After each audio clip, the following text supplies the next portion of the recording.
Welcome back. So I hope that you have Node installed on your computer at this point. And so let's now actually go ahead and use Node for the very first time. And to get started with the section, please go into the course starter files and copy this folder to your working directory. Okay? Now, if you didn't download the course files yet, please go to the GitHub repository that is linked all over the course, and you will find all the files that you need in there. Then after that, go ahead and open up the folder in your code editor. And I'm using VS Code here, and I actually already loaded it up. So here is this Node farm folder. Now in this video, we will actually not yet start with the project, but instead we're going to interact with Node using the command line.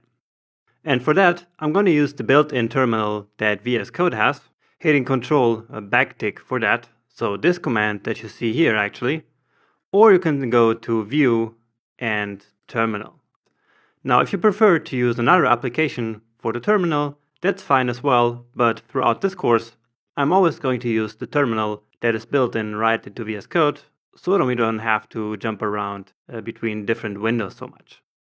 Now to start writing some Node code here in a console, all we have to do is to write Node, given that you have Node.js installed on your computer, and then just hit enter. And this will then open up the Node REPL, which stands for read eval print loop. So basically here we can write JavaScript code just like in a normal terminal. For example, we can define variables, and so here it is. So we just defined the name variable, and in fact we can write any JavaScript code that we like in here. Okay, so that's because at the end of the day, Node.js is really just a JavaScript runtime, as we just saw before. So what else can we do? Well, any type of expression really will work. Let's just do some math here, for example. Okay, so any JavaScript will work.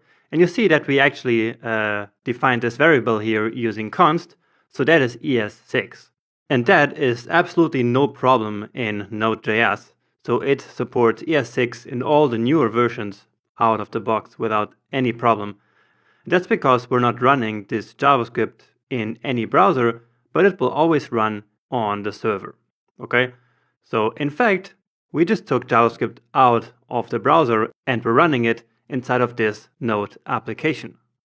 Now, if we wanted to exit this REPL, so again, this read eval print loop that Node gives us, there are different ways of doing that. The first one is to write exit, or actually .exit. And so this exited this Node process, this REPL. And so let's start it again so that I can show you some more stuff. So again, just type Node, hit enter, and that's it. Oh, and by the way, if you want to clear your terminal like I just did, all you have to do is to hit Command K, and that will then clear up the command line. And probably on Windows, that is Control K. Okay. Anyway, we used .exit to exit the REPL, but we can also hit Control D. And that's not command, it is really control. So Control D will do the same. But let's quickly enter it again, because there's some more stuff that I want to show you. So if you hit tab right now, maybe you have to tap it twice. Sometimes that happens for some reason.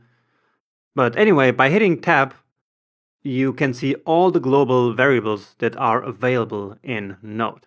So you have all the kind of stuff that we're already used to, like the array constructor or the string constructor or math or a number over here.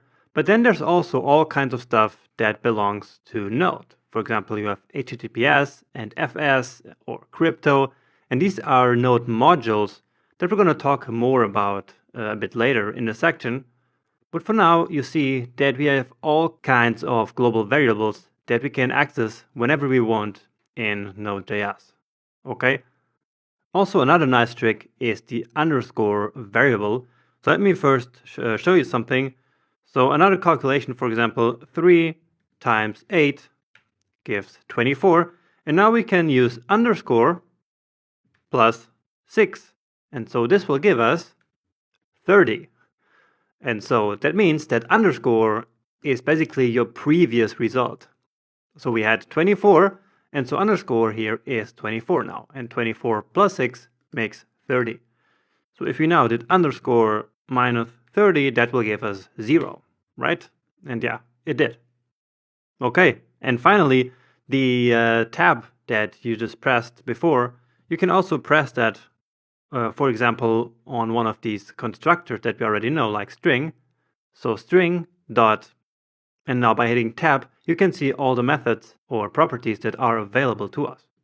Again, sometimes you have to hit it twice, but then here we are. So you have, for example, the length or has on property and all these kinds of methods here that we know already, right? And now to exit the REPL, remember all I have to do is to hit Control D. Okay, then Command K to clear the console, and that's it. So that's all I wanted to show you in this very first video. So basically that we can write JavaScript now outside of the browser using Node.js like this.